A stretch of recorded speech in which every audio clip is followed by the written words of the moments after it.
여러분, 미국의 주식시장이 요동치고 있습니다.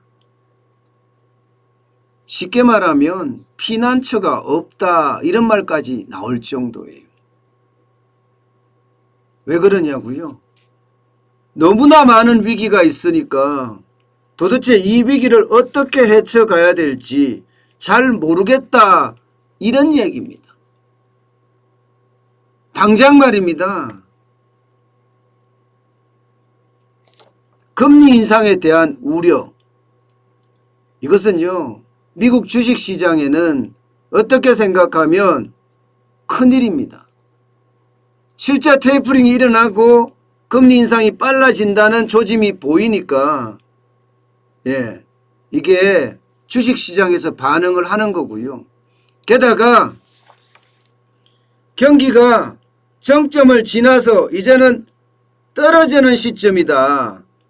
피크아웃이 시작됐다. 이런 이야기까지 나오니까 미국의 주식시장이 미리 반응을 하고 있는 거죠. 미리 반응을.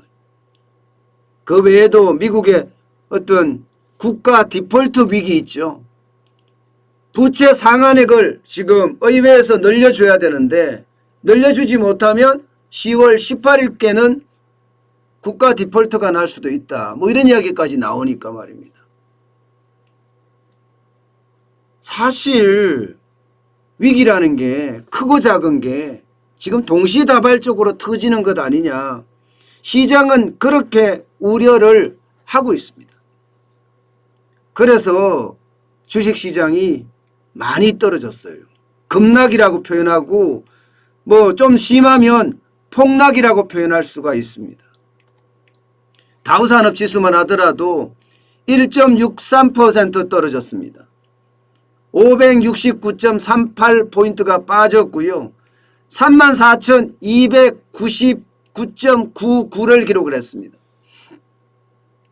요즘 보면 여러분 미국의 주식시장도 계속 올라가다가 그죠? 계속 올라가다가 계속 박스권 장세죠. 그죠? 왔다 갔다 왔다 갔다. 왔다 갔다입니다. 여기 보시면. 이 박스권 장세, 지겨운 상황이 계속되는 장세, 이것은요 결국 말입니다. 어딘가로 움직이기 전 상황이라는 뜻이에요. 어딘가로 움직인다는 게 박스권 장세가 계속 되다가 이게 훅 해서 올라가든가 그렇지 않으면 훅 해서 떨어지든가 뭔가 가만히 있지는 않는다는 거예요. 시장은 살아있기 때문에. 그런데 전문가들 사이에는 이게 박스권 장세가 오래되니까 떨어질 거다.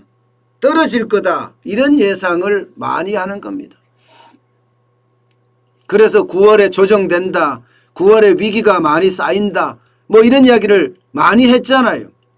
그래서 지금 다우산업지수가 이렇게 많이 떨어진 것 아니냐. 이렇게 지금 보고 있고요. 게다가 나스닥은 더 심합니다. 기술주 중심의 나스닥은 2.83%나 떨어졌습니다. 그래서 423.29포인트가 빠졌고요. 14,546.68을 기록을 했습니다. 마찬가지로 여기도 시장 자체가 지난 9월 7일에 15,403.44 역대 최고치를 기록한 이후에 거의 한 달 가까이 답보 상태입니다. 답보 상태. 박스권 장세, 지겨운 시기 이런 뜻이에요. 이것도 마찬가지로 계속해서 지금 미국에도 유동성이 넘치니까 많은 사람들이 주식시장에 기웃거리다 투자를 하게 되죠. 그리고 계속 올라가다가 지금은 또 답보 상태예요. 마찬가지로 다우산업지수하고 비슷한 양상입니다. 비슷한 양상. 여기서 이제 어디로 갈 거냐 이런 문제예요. 이런 문제. 그런데 이렇게 박스권 장세를 왔다 갔다 하고 있을 때 시장의 금리가 진짜 많이 올라갔어요. 10년 만기 미국의 국채금리가 1.5426을 기록했습니다. 어제보다 더 올라간 거예요. 최근 들어서 가장 많이 올라갔습니다. 최근 들어서. 금리가 올라간다. 이거는 국채금리니까 채권시장의 금리잖아요. 채권시장의 금리입니다. 시장금리. 기준금리가 아닙니다. 기준금리는 미국이 0에서 0.25%죠. 사실상 0%입니다. 그런데 채권시장에서는 이게 국가가 채권을 발행을 하면서 나는 이자를 이만큼 주겠다 하는 게 채권시장의 금리인데 채권을 사가져 갈 수 있게끔 금리를 줘야지 사갈 거 아니에요. 채권 투자자들이. 그런데 요즘은 금리가 올라간다는 뜻이에요. 이 말은 말입니다. 테이퍼링이 빨라지고 금리 인상이 더 빨라진다는 이야기가 되는 겁니다. 테이퍼링이 빨라지고 금리 인상이 더 빨라진다면 결국 시중에 있는 통화를 걷어간다는 이야기잖아요. 시중에 있는 통화를. 시중에 있는 통화를 걷어간다는 이야기는 긴축으로 들어간다는 이야기예요. 그 이야기에 10년 만기 국채금리가 1.5426까지 오르게 된 겁니다. 1.5426까지 오르니까 사실상 충격이 현실로 나타났다. 이렇게 해석하면 아주 간단할 거예요. 심지어 말입니다. 10년 만기 국채금리는 장중에 1.567까지도 올라갔습니다. 1.567%까지도. 굉장히 많이 올라간다는 이야기잖아요. 이것은 시장에 이제 긴축의 어떤 시점이 왔다. 테이퍼링은 빨라지고 금리 인상은 더 빨라진다는 얘기다. 이런 것을 지금 보여주는 지표이기도 합니다. 게다가 여러분 이 금리 인상은 이미 예견됐던 거예요. 여러분도 알다시피 9월 FOMC 점도표를 보면 내년에 금리를 인상한다 이렇게 이야기했던 위원이 18명 중에 9명 절반가량이 내년에 인상한다 했습니다. 게다가 2023년 후년이죠. 후년에 인상한다고 하는 것도 18명 중에 17명이에요. 그러니까 금리 인상이 굉장히 빨라진다는 것을 이미 점도표가 예견을 했습니다. 사실 처음 이게 나왔을 때는 테이퍼링이 모든 시장의 관심이 이게 10월부터 될 거다 이런 예상을 했는데 10월이 아니라 11월 한 달 늦어지고 아니면 12월까지도 간다 이런 이야기가 나오니까 시장에는 그렇게 크게 반응을 안 했거든요. 그런데 결국 금리 인상이 당겨진다는 게 시장에서는 많이 영향을 미쳤다 이렇게 보는 겁니다. 그만큼 말입니다. 미국 시장에서는 테이퍼링과 금리 인상이 그 충격을 점점 가져가는 것처럼 보입니다. 여기에다가 10월 18일께는 정부가 돈이 없어서 부채 한도를 안 늘려주면 디폴트에 처할 거다. 쉽게 말하면 쓸 돈이 없다는 뜻이에요. 제닛 옐런 미국 재무장관이 직접 이렇게 표현을 했을 정도로 부채 한도 협상은 지금 난항을 겪고 있다 이런 얘기입니다. 오죽했으면 재무장관이 의회 지도자들에게 서한을 보냈겠습니까? 의회가 연방정부의 부채 한도를 조정하지 않으면 다음 달 18일께 정부는 디폴트에 처할 것이다 이렇게 주장을 했습니다. 결국 말입니다. 부채 한도에 대한 문제를 풀지 못하면 오히려 금융위기나 경기 침체를 포함해서 심각한 재앙까지 올 거다 하는 게 지금 제닛 옐런의 어떤 진단입니다. 그렇게 생각을 하면 여러분 이게 의회가 부채 한도를 늘려주지 않는다면 미국 시장에도 그만큼 충격이 준다 이런 얘기가 됩니다. 여기에다가 중국 시장에 대한 우려점도 지금 시장에는 어느 정도 반영이 되고 있다고 봅니다. 기본적으로 흥다그룹의 어떤 부도 위험 여기에 대한 우려도 있는 데다가 중국의 전력난이 미국 시장에도 굉장히 많이 영향을 미친다. 왜냐하면 많은 기업들이 전력난 때문에 생산을 못하는 셧다운을 지금 단행하고 있거든요. 이게 시장에 영향을 미칠 거다 이렇게 평가하는 사람들도 많다는 겁니다. 때문에 미국 시장도 지금 전문가들이 경고하는 것처럼 자칫 잘못하면 10% 20%까지도 주가가 떨어질지도 모른다. 이런 이야기까지 하고 있습니다. 짐 크레머 같은 이 골드만삭스 출신이죠. 예, 증시 해설가인데 패닉에 빠지지 말고 주식 팔아라. 예, 이렇게까지 이야기합니다. 지금 정시는 엄청 어려운 국면에 있다. 이렇게 말입니다. 이 정시 해설가들이 여러분도 알다시피 이게 주식을 팔아라 하는 것은 쉽게 이야기하지 못합니다.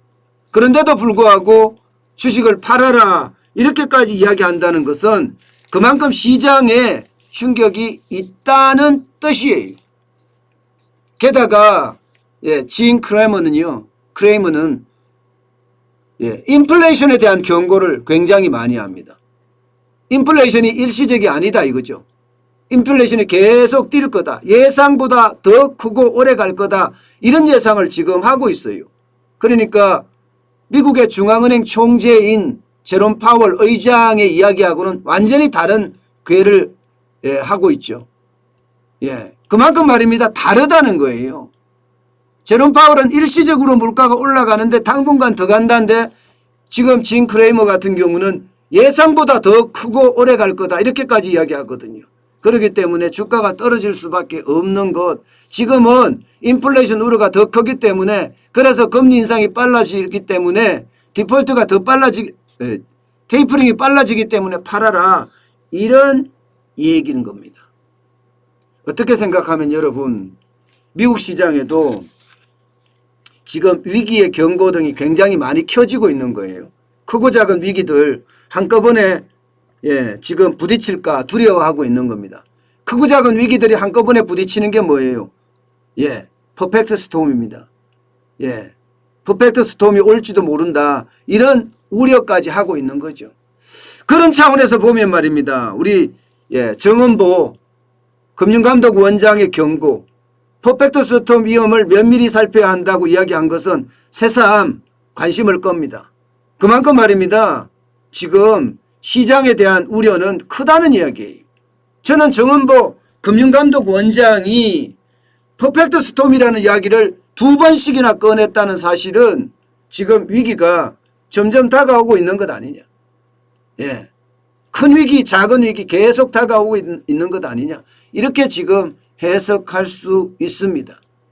당장 말입니다.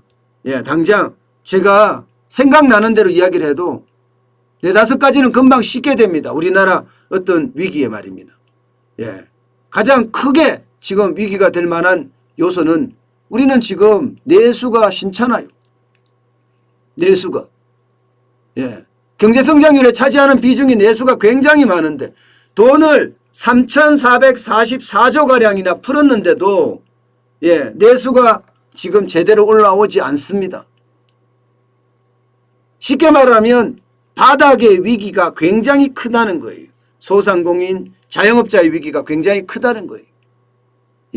저는 이런 위기가 결국 국내 위기 중에서는 가장 크고 여기에다 금리 인상까지 되니까 부담이 더 커질 거 아니에요. 부담이 굉장히 커질 수밖에 없습니다. 대외적인 요소는요. 수출이 당장 문제예요. 수출이 지금 하반기로 가면 갈수록 수입이 더 많이 늘어나서 무역 수지가 신찮아지고 있습니다. 무역 수지가 자칫 잘못하면 적자가 날 수 있는 그런 상황에까지 몰립니다. 심지어 말입니다. 중국의 어떤 전력난이나 중국의 흥다그룹의 쇼크나 이런 것들이 우리 수출에도 걸림돌이 충분히 됩니다. 우리 수출에도.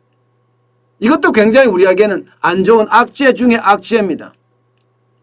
특히 전력난은 지금 중국의 많은 기업들이 전기가 안 들어와서 셧다운을 한다고 해요.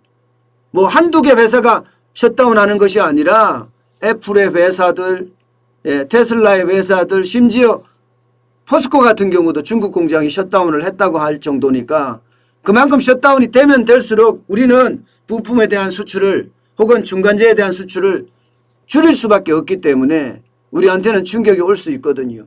여기에다가 미국의 어떤 금리 인상이나 테이퍼링이 빨라지는 것, 이것도 우리에게는 아주 안 좋은 악재입니다.